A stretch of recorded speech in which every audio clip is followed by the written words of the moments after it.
Radyo Maria brings you LCSC on Air, mainstreaming Catholic lay evangelization. Sabay-sabay natin palawakin kung paano kilalanin si Kristo, isabuhay si Kristo at ipamahagi si Kristo mula sa mga laiko para sa mga laiko. Let us all meet Christ, live Christ, and share Christ. Mga kalakbay, bago tayo mag-umpisa sa ating episode sa araw na ito, magsimula muna tayo sa isang dasal. In the name of the Father, and of the Son, and of the Holy Spirit. Amen. Heavenly Father, as we begin our program today, we bring your presence with us. We speak your peace, your grace, your mercy, and your perfect order into our daily task. We acknowledge your power over all that we'll be doing, speaking, thinking, and will be deciding within these walls. We commit to use them responsibly in your honor. Give us a fresh supply of strength to do our daily tasks. May all the things that we do may bring you glory. Lord, when we are in doubt, please guide us. When we are weak, give us strength. When we are burned out, infuse us with the light of the Holy Spirit. May all the work that we do and the way we do it bring faith, joy, and a smile to all that we come in contact with every day. Lord, we thank you for everything you've done, everything you are doing, and everything you are going to do. We thank you for the gifts you have blessed us with. In Jesus' name we pray with much love and thanksgiving. Amen. Amen. Hail Mary, full of grace, the Lord is with you. Blessed are you among women, and blessed is the fruit of your womb, Jesus. Holy Mary, Mother of God, pray for us sinners now and the hour of our death. Amen. In the name of the Father, and of the Son, and of the Holy Spirit. Amen. Magandang buhay mga kalakbay. Nagbabalik po ulit ang LCSC on Air dito sa Radyo Maria, bringing Christ into your home. Napakaswerte po natin sa ating episode ngayon at ating pong guest, ang LCSC moderator. Siya po si Brother Dylan. Ayan. Good day sa lahat na nakikinig sa Radyo Maria. Brother Dennis, magandang araw sa inyo. Yeah. Good day, good day. Yeah, welcome dito sa ating studio. Actually, ang ganda nga ng studio natin na parang home feels di ba? Yan ang providence ng ating Panginoon Diyos. Amen. Kamusta? Kamusta? Okay naman, Brother Dennis, sa good travel from Manila. Praise the Lord, nakaabot kami dito sa magandang studio ninyo, sa magandang station nyo dito sa Radyo Maria. It's truly a blessing to be here and to be able to have this opportunity to share the work that we do for the church. Yes, oo nga. 'Di ba, dito sa ating ginagawa, sa ating trabaho sa simbahan, ang dami nating ginagawa actually.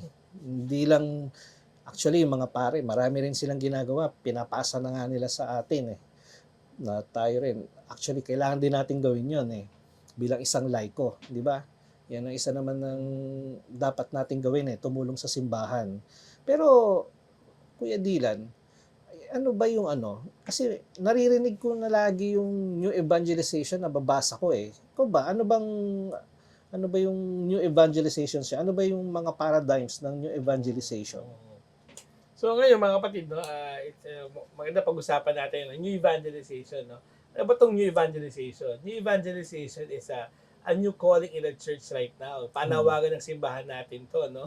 At itong panawagan na to ay matagal nagsimula, pero it was rediscovered in 2011 during the pontificate of Pope Benedict XVI. To panahon na yon, he was able to call for a year of faith. And he wants to repropose the faith to the world, and that comes about yung new evangelization. Pero kung babalikan pa natin, yung new evangelization, yung salitang new evangelization, it started in 1970s. Unang lumabas to sa mga dokumento ng simbahan sa Latin America Conference, Bishop Conferences. Sa isang dokumento nila, doon unang lumabas yung salitang new evangelization. And yung salitang yun, kinuha yun ni St. John Paul II during his pontificate. At sa isang kanyang speech sa Haiti, ginamit niya yung word na yon. At para sa kanya, pagkapaliwanag niya nung panahon yun, Yung new evangelization is about having a new zeal and passion to evangelize. So, nung pontificate ni Pope John Paul II, si John Paul II, sinasabi niya, kailangan magkameron tayo ng bagong sigla, bagong gigil, na muling ipakilala si Jesus sa lahat. At dahil nga noong panahon na yun, itong salitang to ay buhay na panawagan kasi nung panahon ni Pope Benedict XVI, patuloy niyang ginagamit itong salitang to, pero sa kanya, binigyan ng bagong dimension. So, panahon ni Pope Benedict, sinabi niya, new evangelization is about having new ways and means to express the good news.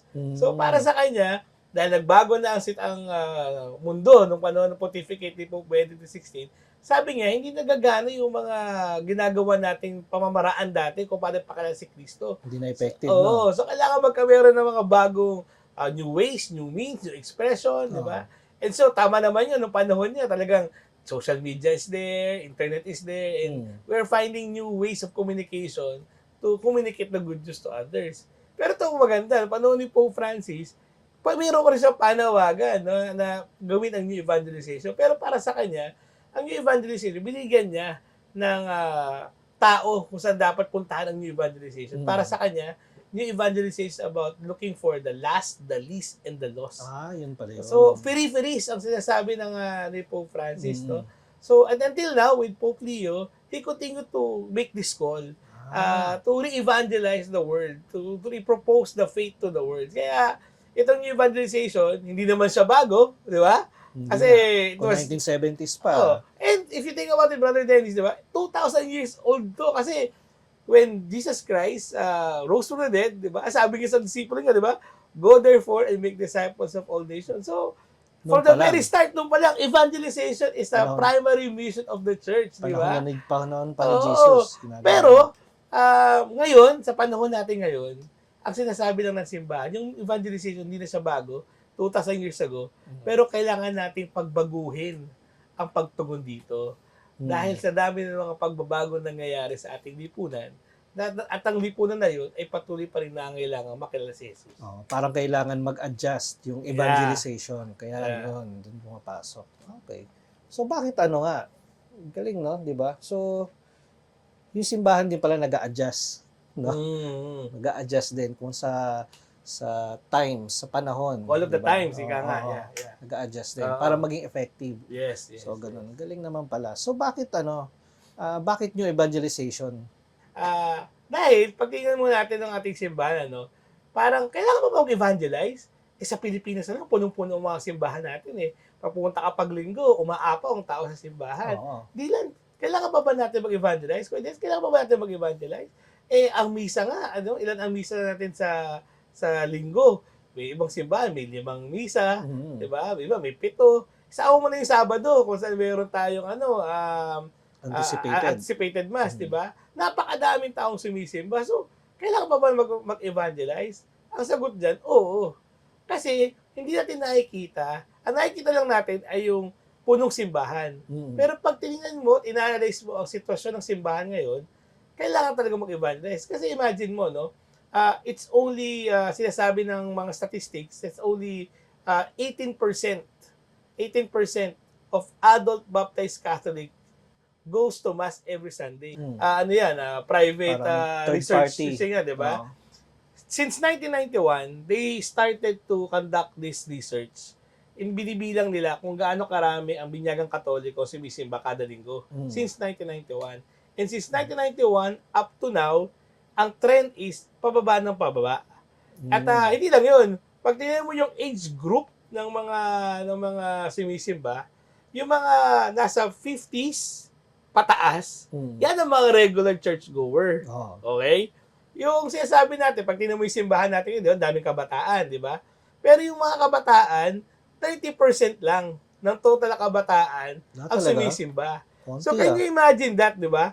Kung yung mga matatanda, yung matatanda nating kapatid, na regular sumisimba, ay tumatanda na, yung mga next generation dapat papad sa kanila. Hindi naman ganun ka-regular ang So, sabihin, merong talagang malaking concern sa simbahan na hindi nakikita, na hindi mo na pwede sabihin dahil puno ang Pero, let's say, gawin natin personal, Kuya Dennis, let's say, meron ka bang kilala na binyagang Katoliko, kamag-anak, kaibigan, kaopisina, na kilala ka, binyagang Katoliko, no?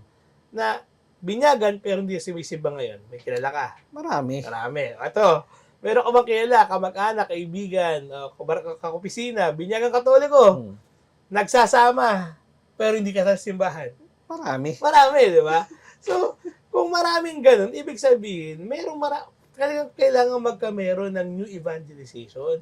Kasi yung mga taong, actually, hindi na para sa mga tao na na makilala si Jesus, so mga hindi kilala, ang focus talaga, lalo sa Pilipinas, no, ang focus talaga dapat natin ay yung mga nakilala na si Jesus na hindi na sinasabuhay ang pagiging Kristiyano nila. So that is the reason why there is a need for us to have new evangelization, no? Actually, sabi ni Father Arevalo, SJ used to be the top theologian in the country. Before, nung 2011 pa, naglabas ng statistics ang CBCP. As sinasabi niya, yung trend niya, pinakita yung trend pababa. Sa CBCP, mas mababa, 18% sa CBCP. Parang conservative pa yan. As sinasabi, in the next 40 years, if we will not do something about the situation in the church, the Philippines will stop to be a Catholic country anymore. Ganon? Ganon katindi. Ang bilis lang ng 40 years na yun that was 2011. 2011 pa yun, so ilang years na lang Ilang years na lang. So, grabe. Kaya itong ginagawa natin na panawagan, itong pagbukas ng kamalayan sa ating mga kapatid ng mga laiko na i-embrace ang call, to respond to the call of new evangelization is very crucial. Sa bagay kasi, kahit sa ibang bansa, specifically sa Europe, gano'n na yung trending Nagiging, ito nga, yung kumbaga, halimbawa, yung bansang nag-introduce sa atin sa Christianity, majority na, iba na yung, hindi na Catholicism ang doon ng religion Paunti ng punti na, no? Alam mo nga, I was given the opportunity to go to Madrid for the World Youth Day in 2011, no? So, I was very excited to go there kasi siyempre, Spain brought Christianity in the Philippines, di ba? So, parang sila naglasad ng Christianismo. So, gusto ko makita kung gaano ka-vibrant ang Catholic faith, di ba? At they're the first mission. Pero when we get there in 2011, sa World Youth Day, kung namin simbahan, wala mga kabataan. Puro matatandaan na doon. Dalawang two-filled pews in the church. Yun lang, puro matatanda. Ganon? At sabi ko sa pare, Father, World Youth Day, where are the young people? So, there is really a need for us to make new evangelization happen now. Sa bagay, ganun din actually nung nasa Vietnam ako, ganun din na nakikita ko. In terms of yung age group ng mga Catholics doon, although nakita ko doon yung mga Catholics na pag magsisimba, lahat ng response, pakanta lahat. Kaya matagal yung misa doon Tapos di ko pa maintindihan dahil Vietnamese. Pero matagal, pakanta. Pero andun yung dynamic and yung talagang inaano nila, talagang feel nila and ginagawa nila yung effort na yun na, syempre, to give praise sa ating Panginoon Diyos through the Mass. Pero, yun, matatanda. Tapos nakapag-present ako ng LCSC doon. Sabi sa akin nung parang parish priest doon, buti daw tayo din sa Philippines, sa edad ko, ganun yung ginagawa ko. Parang nainggit siya. Parang ganun. Ayun nga, sabi ko, syempre, siguro blessed lang and empowered lang na nagkaroon kami ng opportunity na ganito. Sabi ko na ma-share si Jesus, ganyan.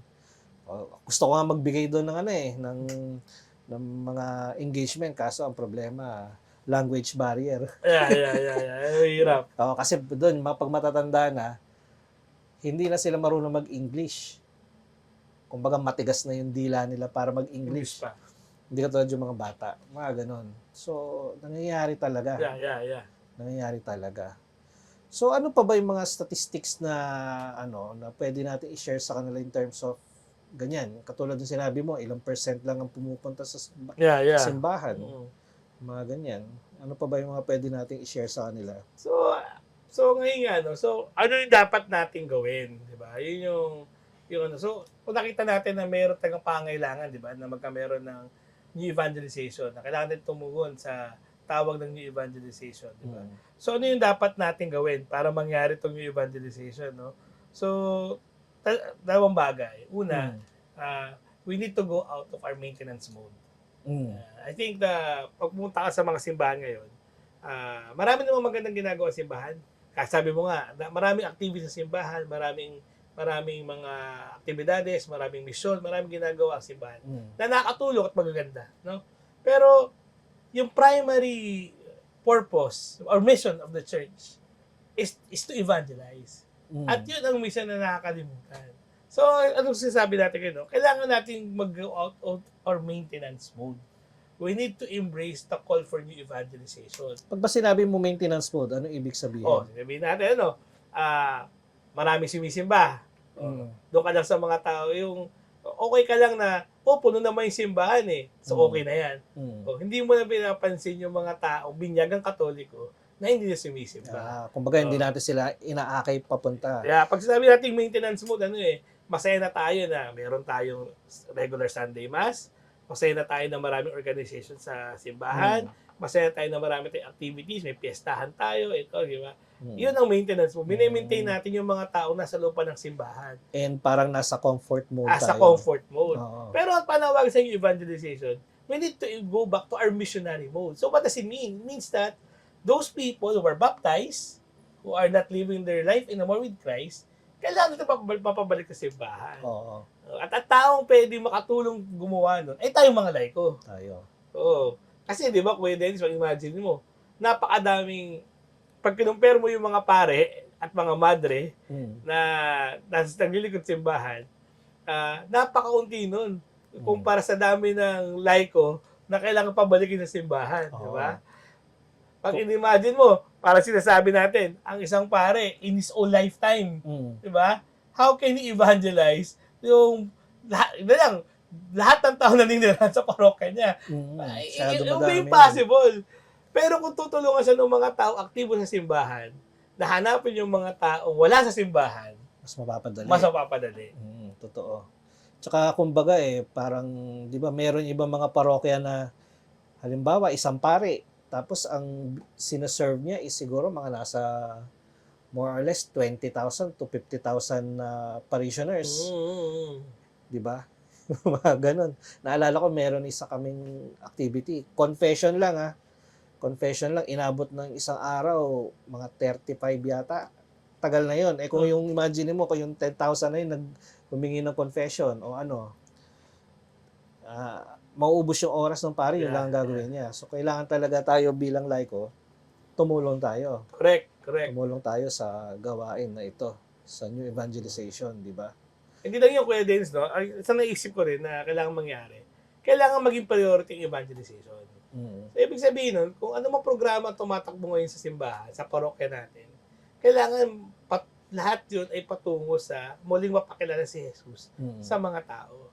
So, na-imagine ko, let's say, kung meron kang piyestahan, dapat ang gulo ng piyestahan, makilala ng mga tao si Kristo, di ba? Kung meron kang feeding program, di ba? Dapat sa feeding program, makilala nila si Kristo. Otherwise, we are just doing social civic activity, di ba? Pero dapat, sa lahat ng ginagawa ng simbahan, muling mapakilala si Jesus sa mga tao. Oo, tama. Yun na importante kasi lalo sa panahon ngayon, halimbawa, meron yung ibang mga instances na hindi mo sila pipilitin magsimba, hindi sila magsisimba. Correct. Diba? Yung mga ganun Wala yung iba, yung natural na lang na or kusa na pupunta magsimba, mga ganun. Or basic na lang din, yung magbigay ng tulong, mga ganun. Diba? Bihira na lang ngayon Kasi nag-iba na Nag-iba na ang panahon ngayon Kaya ang hirap din. Lalo pa ngayon yung specifically mga kabataan, lahat sila nasa gadget na sila Doon na sila didepende. Social media, minsan mas pinapaniwalaan nila yon. Kung ano yung sinabi ng social media kaysa yung kung ano yung talagang totoo. Kaya ito new evangelization is kahit nasabihin mo ng noong panahon ni Jesus, meron na evangelization. Ngayon yung evangelization is kailangan talaga mag-adjust. Napaka-importante. Diba? Grabe. Napakaganda niyan. Ngayon, sa ating pagbabalik, mga kalakbay, siguro, speaking of new evangelization, meron kami paparinig sa inyo ng mga kanta na ito rin, it speaks of evangelization para marinig nyo rin. Mga original na mga kanta rin magkakaroon tayo ng break, pero for that, i-play natin tong mga kanta na ito. Magbabalik po ang LCSC on air dito sa Radyo Maria, Bringing Christ into Your Home.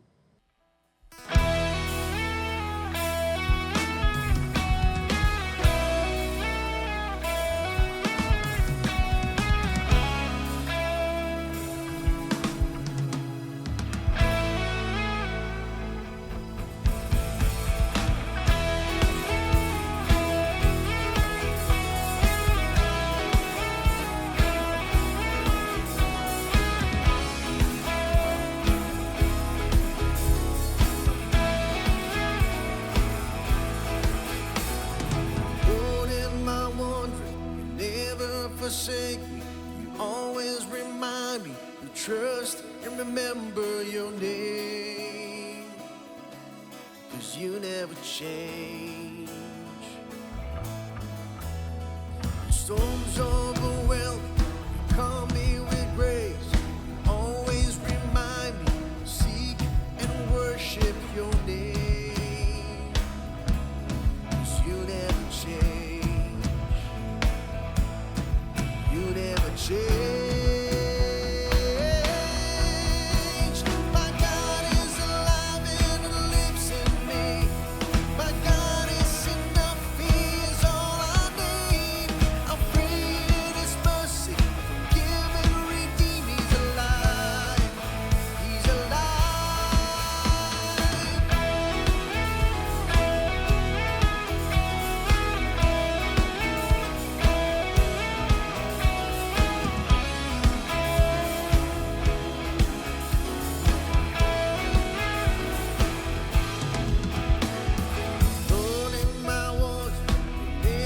forsake, you always remind me, trust and remember your name, 'cause you never change.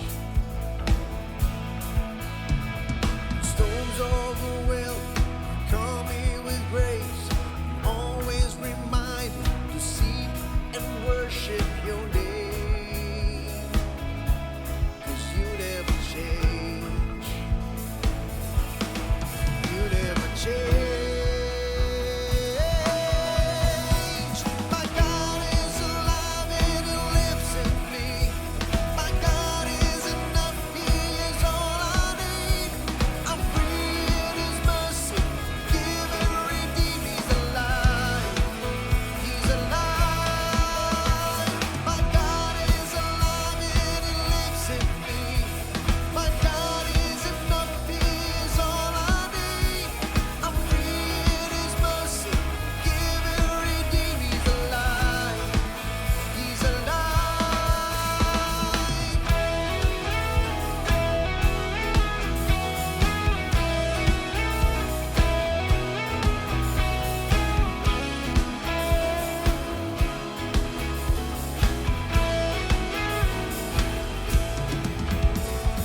Jesus our King, you're worthy of praise. We've come to worship you.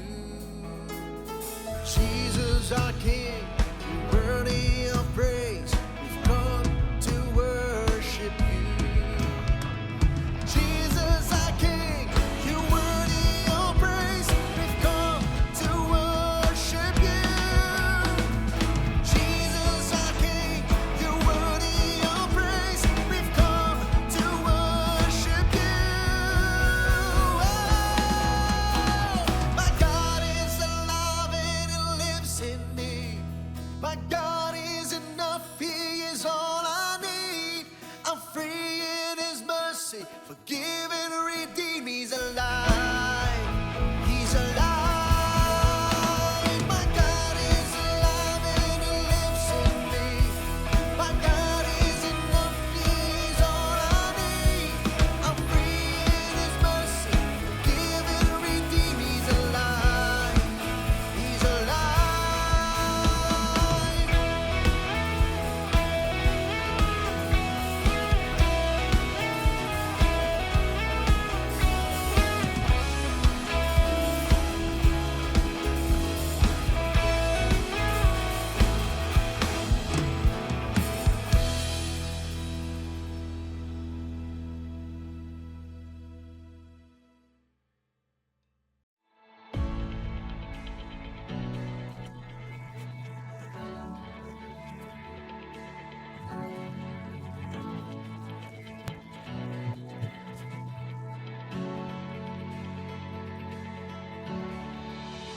We rejoiced and celebrated.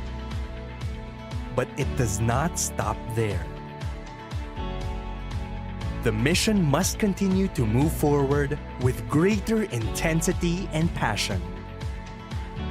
It's no time to stop and wait for things to happen. It's now time to be zealous. It's no time to be complacent and lukewarm. It's now time to engage more and go out there. It's time to tap even more unto the power and strength of God. It's time to abandon it all for the sake of the call. It's time to be trailblazers for the new evangelization. The evangelized need to be the evangelizers. The mission must be truly rapid and massive. We are losing Catholics by the day. We must make a stand and be part of the new evangelization.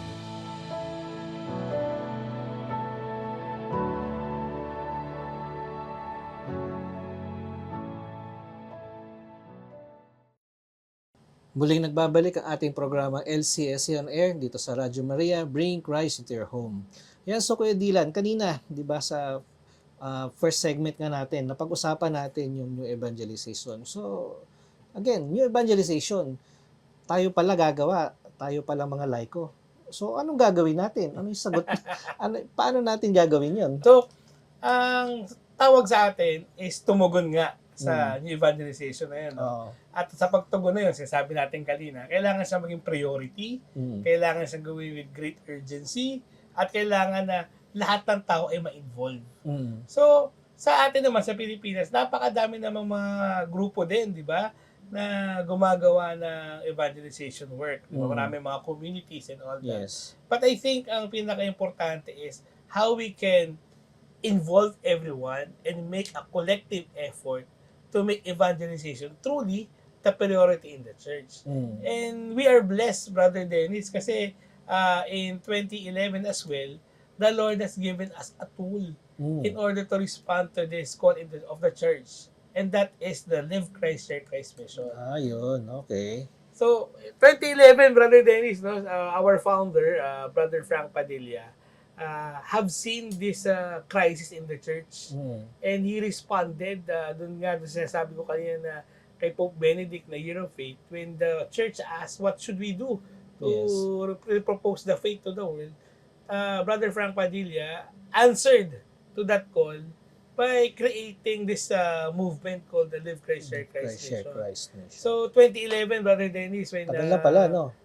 when it was started, 2011. And the vision of that movement, that mission, is that we envision a church that is renewed, empowered, and missionary. Okay. So, ang gusto ng Live Christ, Share Christ, makatulong sa simbahan na bumalik doon sa pagiging missionary niya, sa pagiging empowered niya, at maging renewed siya so that it can really introduce people to Christ, di ba? Yes. And our mission in LCSC is to mainstream Catholicly evangelization so that everyone can meet, live, and share Christ. So, for the past how many years of this mission, yun ang ginagawa natin. Gusto lang natin na magkameron ng opportunity ang mga tao na makilala si Kristo, meet Christ, so that when they meet Christ, they can start to live for Christ. And when they started to live for Christ, hopefully they'll be empowered as well to share Christ to others. Kaya, live Christ, share Christ. Share Christ. And this has been, we've been using this program for the past 14 years, 15 years, in bringing, to respond to the call of evangelization. So, ang LCSC, Kuya Dennis, no, hindi siya community, hindi siya organization, di ba? It is a program that being offered to the church. Yes. Okay. So that, pag binigay itong programa to, pag binibigay sa mga parokya, ang vision is for them to own it. Yun ang purpose nun. Kaya hindi siya organization, hindi siya, at kahit iba't ibang grupo, pwede magsama-sama para gawin tong mission na to. So, yun ang kagandahan dito, no? Kasi alam mo naman, sa mga parokya, minsan madalas, di ba, hindi maiwasan, there is this tribal mindset na parang grupo-grupo ba? Oo. Parang itong grupong to, kami lang gumagawa nito. Itong grupong to, itong gumagawa nito. So sa LCSC, when we offer this to the parish, 'di ba? It's not really about, one group or the other. It is the whole parish. Ano yun, parang collective effort. Collective yun. effort. Kasi Oo. we want to involve everyone Oo. Kasi hindi naman mangyayari itong evangelization. Isang grupo lang Mm. ang gagawa. So imagine mo kung lahat ng grupo sa simbahan magtutulong-tulong para ipakilala si Kristo dun sa mga tao Mm. na nasasakupan ng parokya nila na hindi na sumisimba o hindi na sinasabuhay pa ng palataya nila, Mm. magkameron ng opportunity to have a personal encounter with Jesus through the efforts of everyone in the parish, di ba? Mm. Napakamagandang pangyayari ang pwede magawa nito sa ating mga Oo, a magiging- great renewal. Magiging madali yung trabaho ni Father. Correct. Yeah. Yan. So, ito yung ginagawa namin. Ang primary program nga namin dito, Kuya Dennis, no? Sa LCSC. Ang tawag namin dito yung Life in Christ Seminar. Okay. So, itong seminar na to, ginagawa namin to, ang focus is talagang initial proclamation. Mm. So, hindi to kagaya ng ibang mga programa na parang pagkatapos ng marami pa mga formation na susundan, no? Ang focus namin sa Live Christ, Share Christ is initial proclamation. Mm. Kasi yun sinasabi, that is the missing first step. Maraming mga programa sa simbahan, pero walang opportunity na yung mga tao ay magkameron ng personal encounter with Jesus. Mm. So, dun sa Life in Christ Seminar, yan lang ang purpose. It can be given a day, it can be given a half day, ganyan. Ganun. Ang point lang is magkameron ng introduction, makilala ulit ng mga tao na very personal, intimate way, Mm. Jesus. Okay. So, mukhang okay pala yung seminar na, yung Life in Christ seminar na yun, no? Mm. Parang dynamic siya. Mm. Kumbaga, nakakapag-adjust siya sa kung ano yung schedule Ano ng sitwasyon, sitwasyon ng Pangkailangan parokya, ng mga oo. tao, ganun. Kung ano yung kailangan nila, kung paano nila gusto matanggap yun. Yes. Mm. Kasi parang ngayon kailangan natin makibagay dun sa ano ang pwede ibigay, ano lang ang kayang i-offer ng mga tao. Mm. 'Di ba? Hindi dati kasi nung dati, pwede kang makatapos ng every week umu-attend ka ng formation, ganyan, 'di ba? Pero ngayon yung mga tao nagmamadali, ganyan. So, instant ganyan. Mm. So, we are to the Life in Christ seminar, we are creating an opportunity for people to encounter Christ according to their needs, according to their kung anong kaya lang ibigay na oras. Pero we make sure that in that seminar, they will be able to meet Jesus. Mm. So, yun pa. Tapos, na-realize namin through the years, Kuya Dennis, na other than the Life in Christ seminar, marami pang mga concern or opportunities Mm. na pwedeng natin maipasok yung pagpapakilala kay Jesus sa iba't ibang klase ng tao. Mm. Kaya din sa LCSC din, aside sa Life in Christ seminar, meron kaming programa na ino-offer din sa iba't ibang grupo. Mm. Na ang tawag namin dito ay ang 5 pillars. Ano naman yung 5 pillars na yan? Itong 5 pillars sa LCSC, meron kami tinatawag na Live Pure, Okay. meron kami tinatawag na Live Life, Mm. meron kami tinatawag na Live the Word, Mm. meron kami ginatawag na Live Full, Okay. at meron kami ginatawag Live the Faith. 5 pillars. Okay. At itong pillars na to ay tumutugon sa mga pangailangan na meron din sa ating mga parokya. Parang sector by sector, Yan, parang oo. gano'n no? For example, Kuya Dennis, yung sinasabi namin Live Pure. Mm. Ang Live Pure, we talk about proclaiming the gospel of chastity. Mm. Okay? Tamang-tama yun. Yan. Kasi, di ba? Maraming nangangailangan nun. Maraming nangangailangan ng ganun na yun. Kasi ngayon, Kuya Dennis, di naman sa we are truly living in a very hypersexualized world. Mm. Na Totoo yun. everyone is parang pushing people to have sex. Parang ganyan. Mm. No? Parang status symbol. Yan, di ba? Pero alam naman natin sa ating pananampalataya na truly, sex is a beautiful thing given by the Lord. Mm. But it is meant to be enjoyed under the sacrament of matrimony, marriage, di ba? Oo. So, while we are waiting for that sacrament, di ba? The call for us is to be chaste, di ba? So, mga kabataan, hindi nila narinig yung ganitong balita, di ba? Pag nakita mo Ang kasi naririnig sa... nilang balita is mayroong bumibigay kami ng tawag dito, yung contraceptive, mga ganyan. Pinagtatalunan pa Correct! sa Congress, mga ganyan. Ako, yun ang pinagkakaabalahan nila. Ang totoo naman, the surest way is to pursue a chaste lifestyle. Manggaling sa kanila mismo. Yes. Hindi yung pinipilit sila ng Yes. kung ano man yung pinipilit sa kanila. Manggaling sa kanila. Yes. Kaya maganda to, Kuya Dennis, itong Live Pure, yung pinag-usapan natin, we talk about love and relationship. We talk about our identity as God created us as men and women, sexuality, personal sexuality. And afterwards, we talk about pursuing a chaste lifestyle. So, ito, ginagawa namin ito sa iba't ibang mga eskwelahan, sa iba't ibang mga PYM. At ang gusto nga namin mangyari, yung programang ito, ay eventually pinapasa namin sa mga partners namin. Kasi naniniwala kami na itong gawain ito ay para sa lahat. Oo. So, itong Live Pure, Kailangan yan.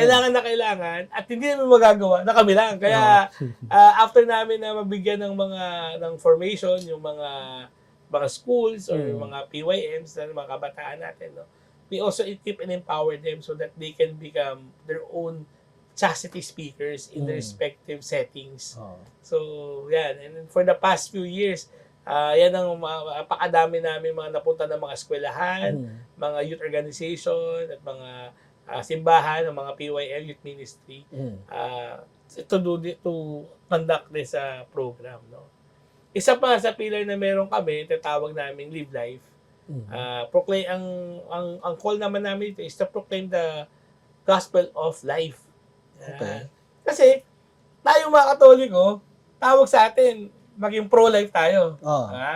Pero pag tinanong mo yung mga Katoliko, bakit ka pro-life? Hindi alam ng mga tao kung bakit sila pro-life.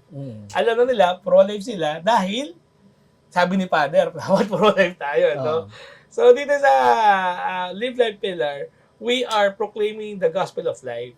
So we want people to understand why we are pro-life and why we are defending life. Di nagrarally-rally rin kayo pag merong nagdi-distribute. Kasama tayo doon. Kasama tayo. Pero more than that, what we want to happen is to educate our brothers and sisters. Again, dapat sa atin mangyari or manggaling yun. Manggaling. Oo. Kasi people will go, kaya po tayo sa mga march, ganyan, mga rally, okay. Pero pag pumunta ka doon na hindi mo alam kung yung naglalaban mo, di ba? There's no conviction and then we cannot really create change. Kaya itong ginagawa namin sa Live Life, we are educating people, the teaching of the church about life. So that kaya ginagawa namin, kaya pro-life. And also, we also have the liturgical, the Live the Word pillar. Okay. And dito naman, Kuya Dennis, sa pinag-usapan naman natin dito, Bible Apostolate.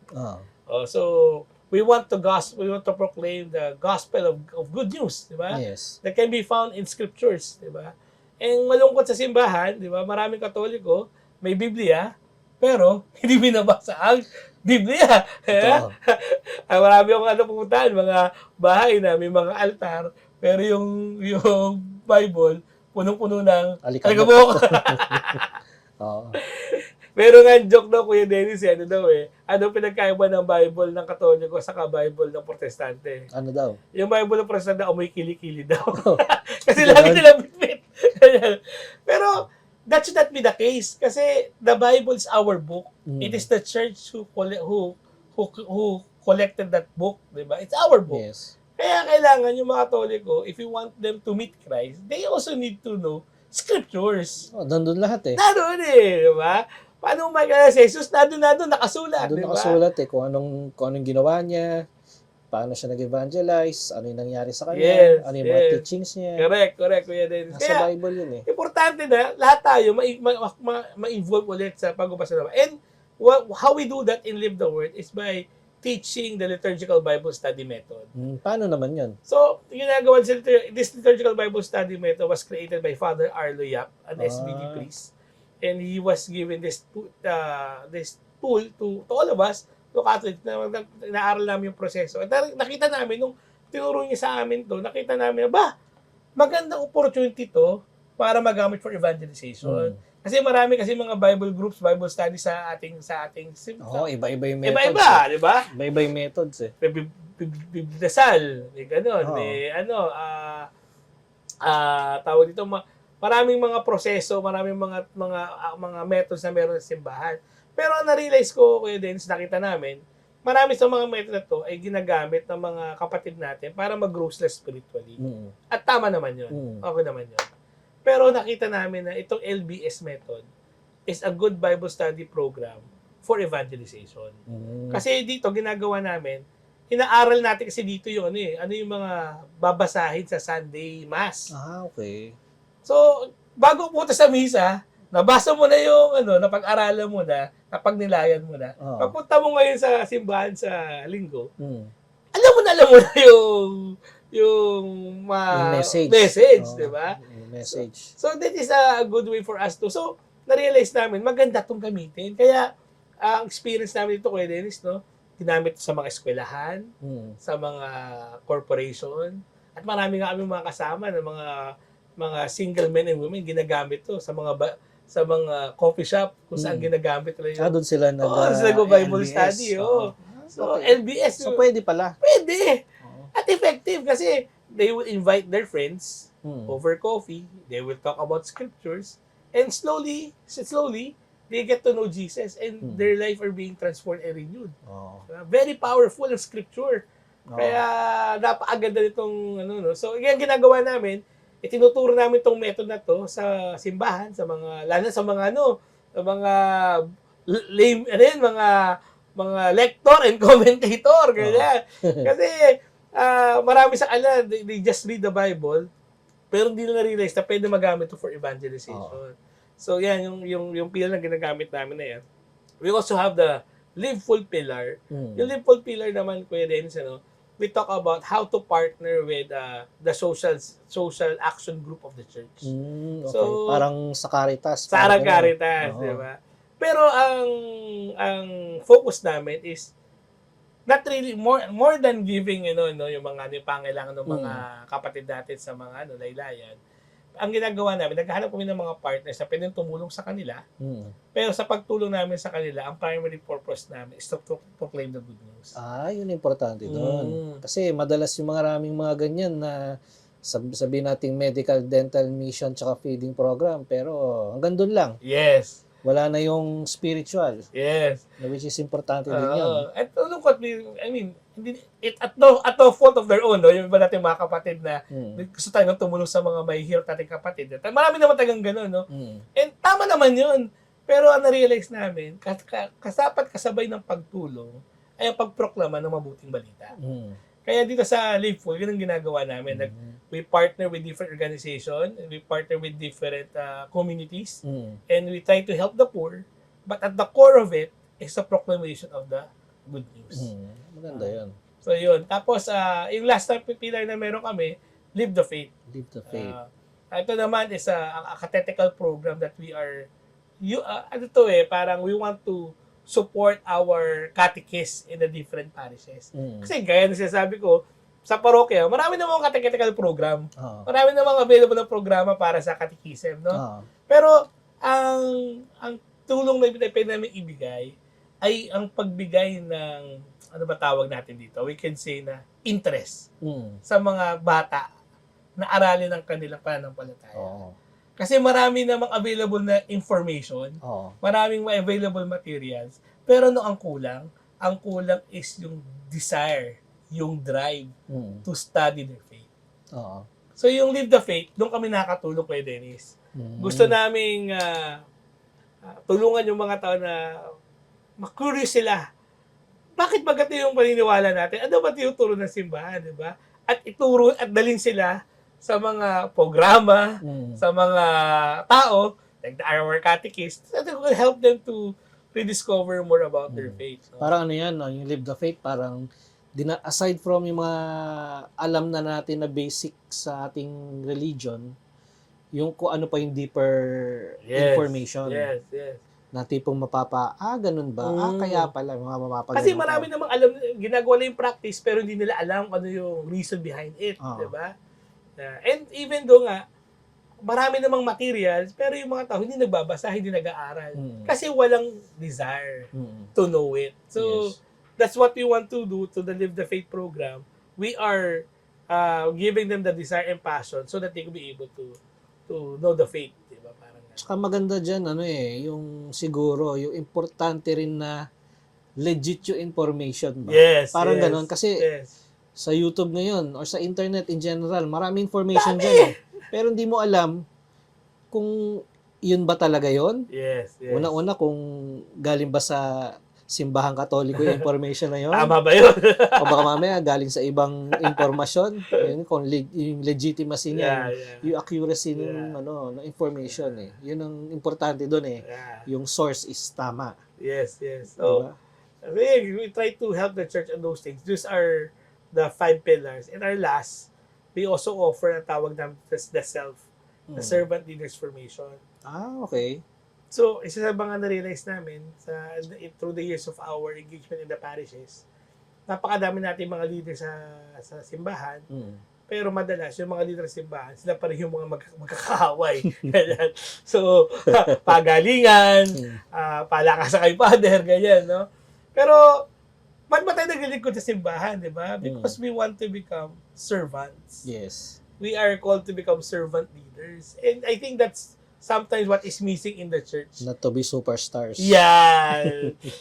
Yung idea na we are called to become servants of the church. And through the servant leaders formation, what we're offering in the parishes, especially mga PPCs, mga ganyan, no? What we're trying to do is we offer formation for the leaders. Kasi, maganda yun. ano pala Kuya Dennis maraming din naglilingkod sa simbahan, aktibo, pero kulang sa formation.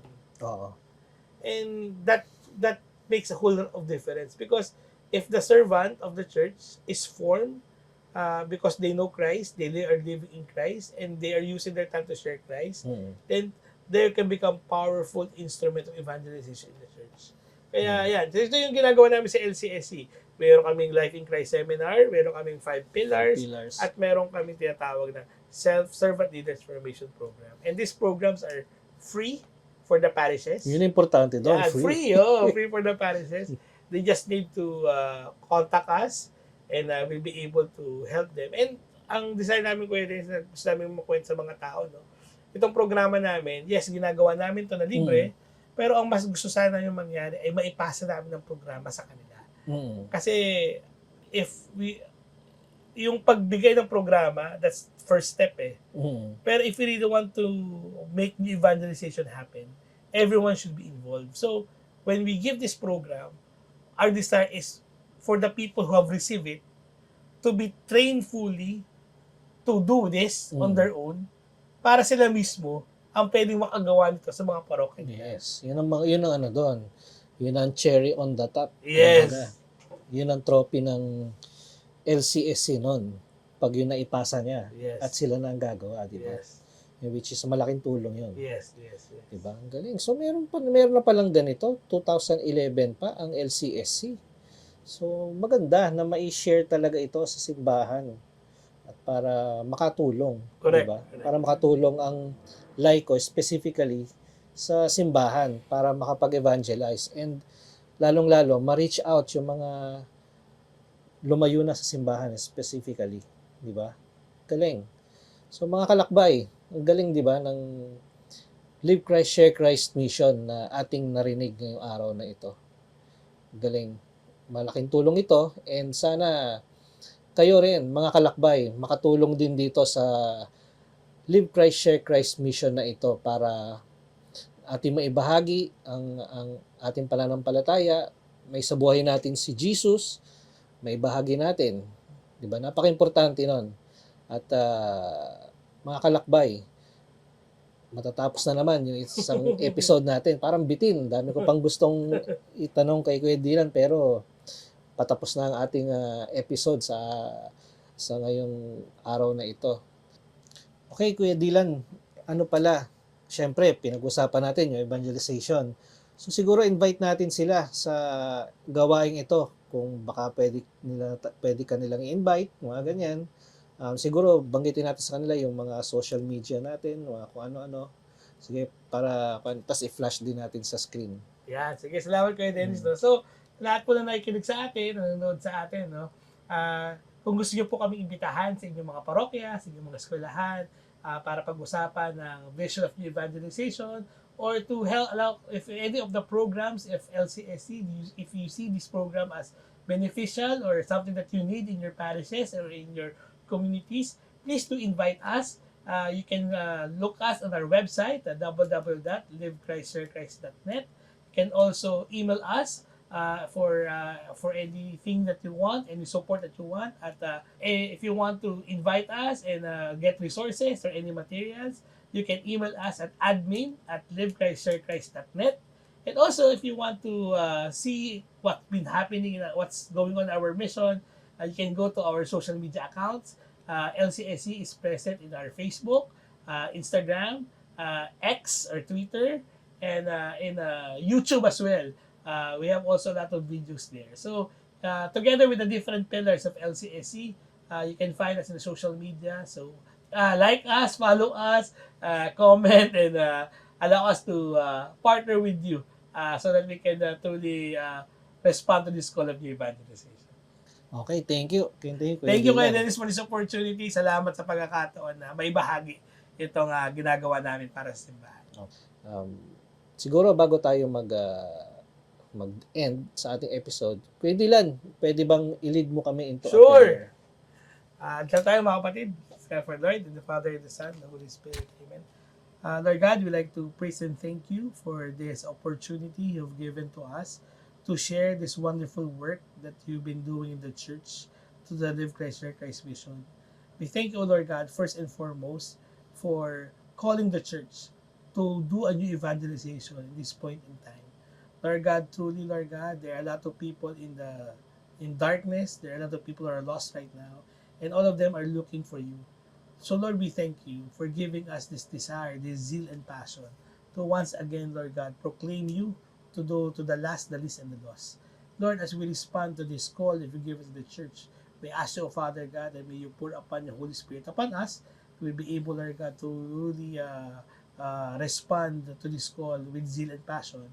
And we pray, Lord God, that we be able to use this tool that you've given to us, the Live Christ, Share Christ mission, together with all this program, in order, Lord God, to proclaim you in the different parishes, Lord God, all over the world. We pray, Lord Jesus, that through this, we'll be able, Lord God, to once again meet you, that we'll be able again, Lord God, to live for you, and be able, Lord God, to be empowered to share you to all.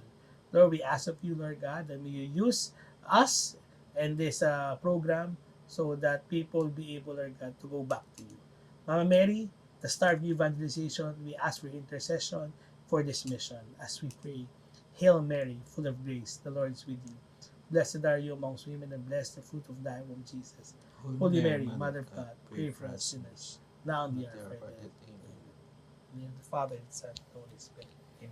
Okay, maraming salamat, Kuya Salamat Dylan. po, Kuya Dennis. Sana sa susunod maimbitahan ka ulit namin Sure, dito sure, sa sure. Radyo Maria para sa ating new evangelization. Tamang-tama. Di ba? At muli, mga kalakbay, ito si Brother Dennis, kasama ko si Brother Dylan. Sige po, kita-kits po tayo sa ating susunod na episode.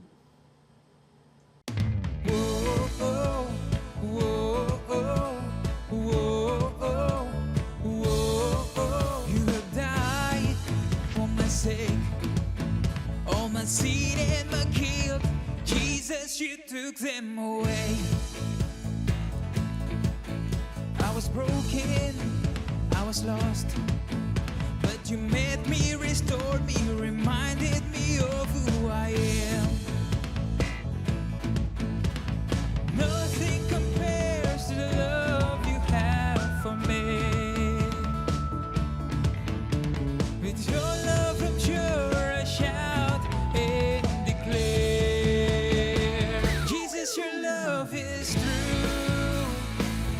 I belong to you. Forever you are good. There's no one else like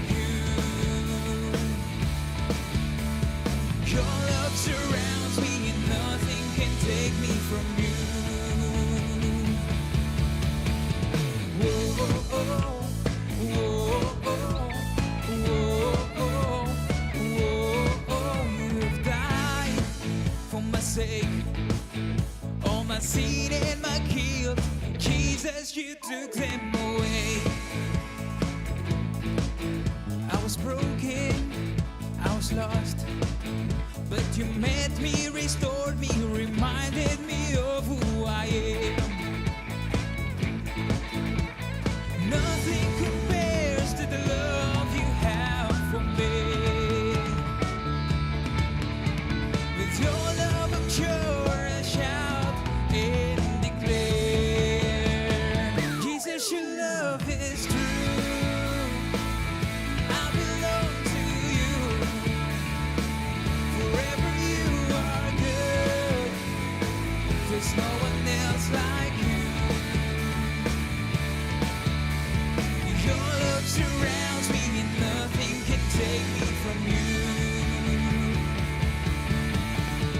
Whoa, oh, oh, whoa, oh, whoa, oh, whoa, oh, whoa, oh, whoa, oh, whoa, oh. Nothing compares to the love you have for me. With your love I'm sure I shout and declare, Jesus, your love is true. I belong to you. Forever you are good. There's no one else like you. Your love surrounds me and nothing can take me from you. Jesus, your love is true. I belong to you. Forever you are good. There's no one else like you. Your love surrounds me and nothing can take me from you. Your love surrounds me and nothing can take me from you. Whoa, oh, oh, whoa, oh, whoa, oh, whoa, oh, whoa, oh, whoa, oh, whoa, oh.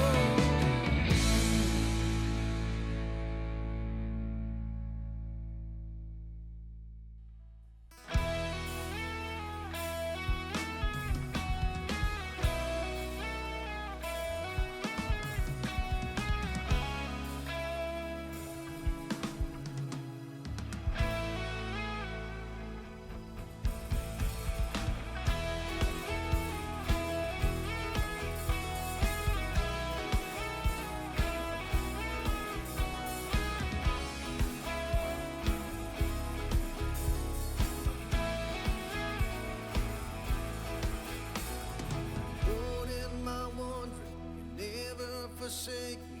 You always remind me to trust and remember your name. 'Cause you never change. Storms on